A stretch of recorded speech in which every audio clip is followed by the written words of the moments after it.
পানিবন্দী লোক সংখ্যা প্রায় 9,44,000-এর বেশি, 9.5 লক্ষ লোক পানিবন্দী হয়ে আছে। মারা গেছে এ পর্যন্ত 18 জন, গতকাল ছিল 13 জন যারা গেছে। এর মধ্যে কুমিল্লা 4 জন, ফেনী 1 জন, নোয়াখালী 3 জন, চট্টগ্রাম 5 জন, ব্রাহ্মণবাড়িয়াতে 1 জন, লক্ষ্মীপুর 1 জন, কক্সবাজারে 3 জন।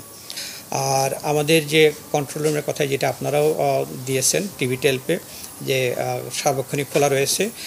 আর ফেনী, নোয়াখালী, চট্টগ্রাম, ব্রাহ্মণবাড়িয়া, কুমিল্লা, হবিগঞ্জ, লক্ষ্মীপুর জেলায় যে আছে বন্যা কার্যক্রম আছে, এমনি ব্যবস্থাপনা কার্যক্রম আছে, সেখানে নৌবাহিনী, সেনাবাহিনী, civil service, fire service, civil defence force, তারপর কোস্টগার্ড, ছাত্র প্রতিনিধিগণ, বিজিবি সবাই জেলা পরিষদে সমন্বিতভাবে কাজ করছেন।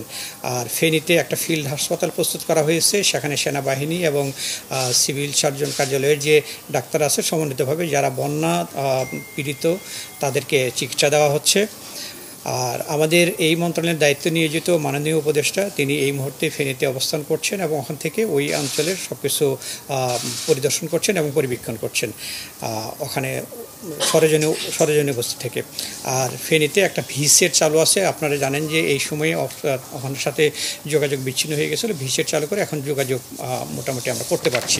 আগামী 24 ঘন্টায় বন্যা পরিস্থিতি উন্নতি হবে এরকম আমাদের পূর্বাভাস রয়েছে। আমি তথ্য আকারে বলি, সেটা আবহাওয়া সংস্থার সঙ্গে তথ্য অনুযায়ী আগামী 24 ঘন্টায় দেশের উত্তর পূর্বাঞ্চল এবং তৎসংলগ্ন উজানে ভারী বৃষ্টিপাতের সম্ভাবনা নেই। এই সময়ে মৌলভীবাজার, হবিগঞ্জ জেলার মনু, খোয়াই, ধলাই নদী এবং সংলগ্ন এলাকা বন্যা পরিস্থিতির উন্নতি হবার সম্ভাবনা রয়েছে। দেখছেন দৈনিক কর্ণকণ্ঠ, সবার কথা বলে।